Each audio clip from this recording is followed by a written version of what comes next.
had just barely risen as the last rays of golden sunlight retreated. The sands of the beach still held and radiated the morning's warmth, even if just for the moment, a tactile feeling underfoot and between the toes, like placing your hand on the crust of a fresh-baked apple pie.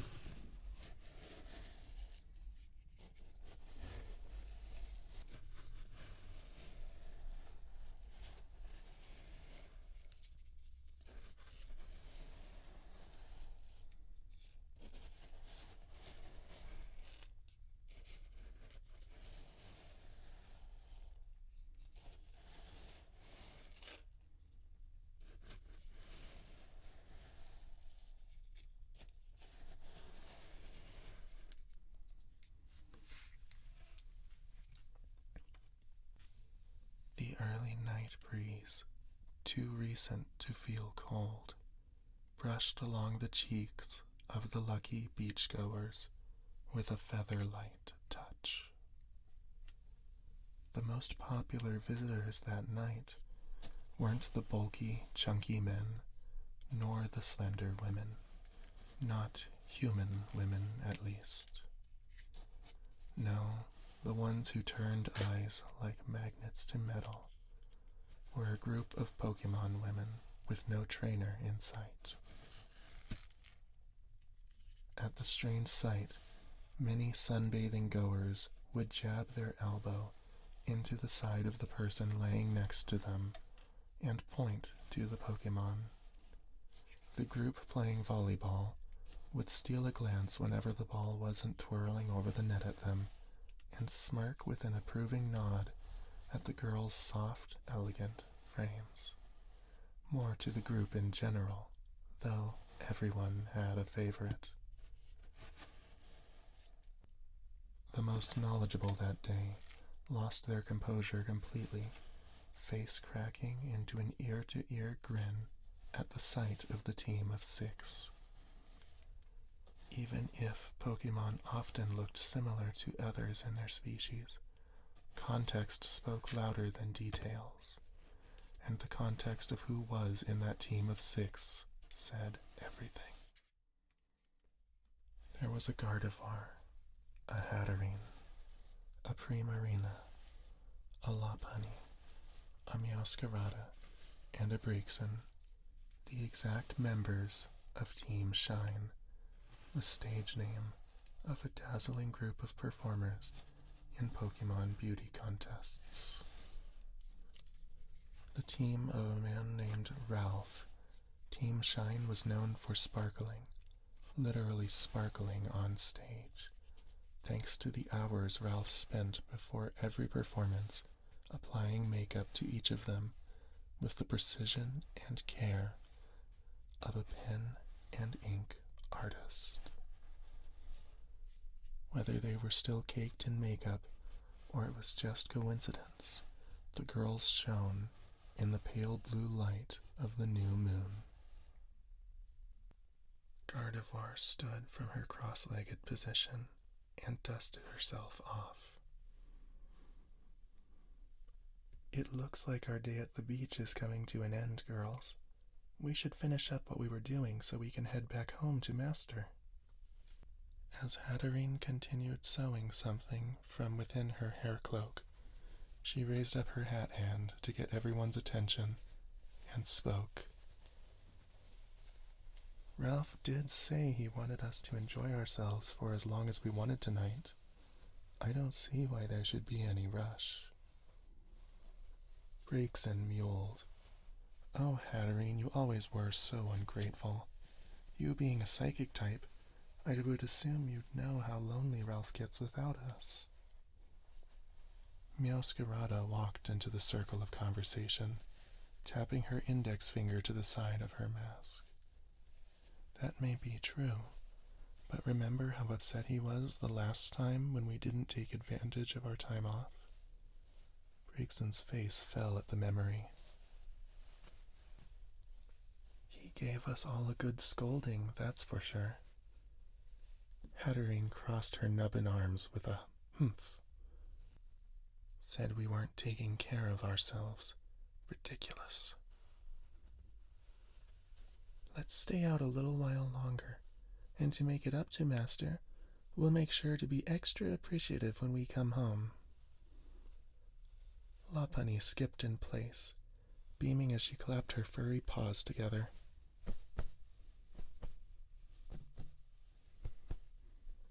Girls' night out, girls' night out.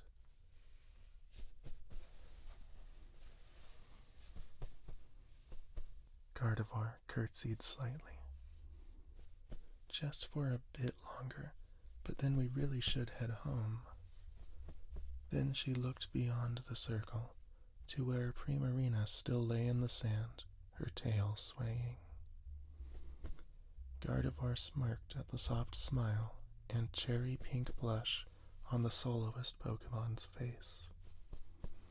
Primarina was wearing a heart-shaped locket around her neck, holding it open in her paws as she gazed adoringly at the picture inside.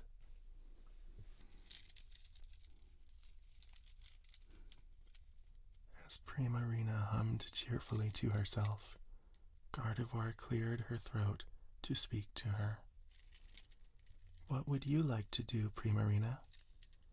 Awoken from her daydream, Primarina looked up at Gardevoir, her pearlescent eyes twinkling in delight. You all stay and enjoy yourselves. I'm going home so Master doesn't have to be lonely. Without a word, and without waiting for a response, Primarina clutched the locket in one paw and floated away towards home.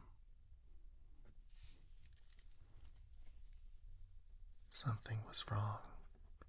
The front gate was wide open, creaking as it swayed on its hinges. Even though Ralph's car was still in the driveway, meaning he couldn't have left, all the house lights were off. Primarina's chest knotted and her heart sank. She clutched her locket tighter than ever before and took deep breaths.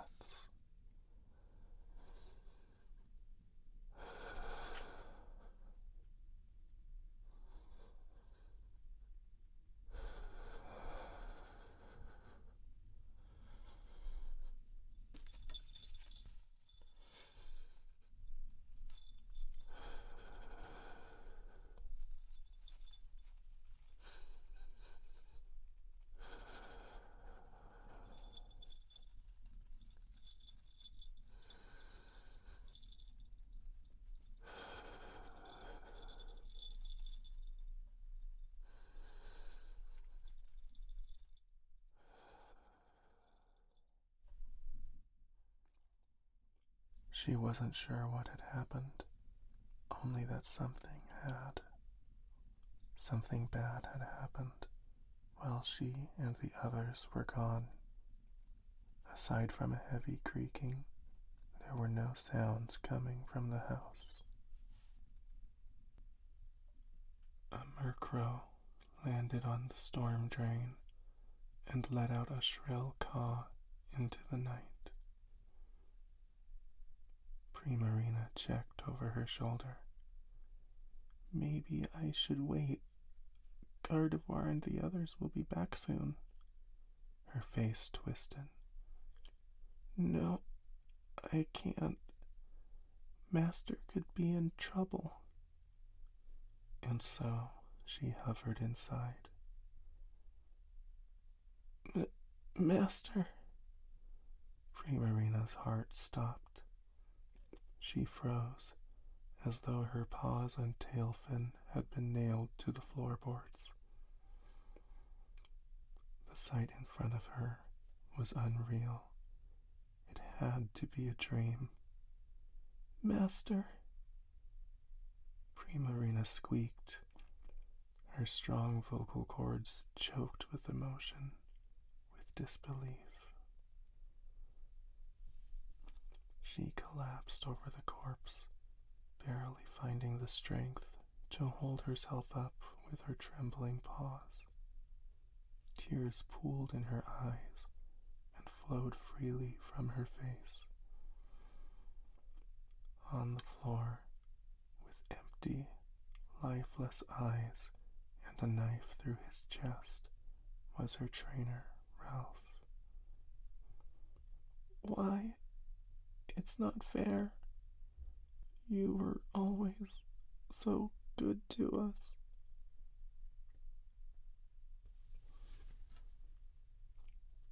Primarina nudged the lifeless body. She knew it was useless. There was no longer a soul inside to respond to her touch. There was no longer a beating heart to sense her desperation. Just a corpse, an empty husk. She whispered, I wanted to sing to you again tonight. You always said my songs helped you to sleep." By instinct, Primarina brought her paws up to caress her trainer's ears.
Are you still here?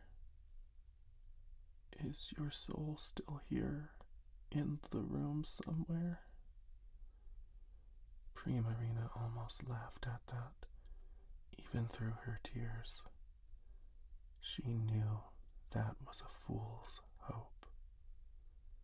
Still, her heart wouldn't let her give up on the idea, the notion that maybe her trainer could still hear one last song. Primarina began her song, singing as strong and as clear as she could, even through a voice choked with emotion. As she sang, she continued caressing her trainer's ears. If there was any way his spirit was still here and could sense her presence, Primarina wanted him to be able to move on to the next life with a smile on his lips, knowing he truly was loved and valued. Primarina's song was a soft, slow lullaby. She sang about the afterlife and promised her trainer that he would always be loved, that her soul would continue to love and cherish him, even long from now, after she too had died. I love you.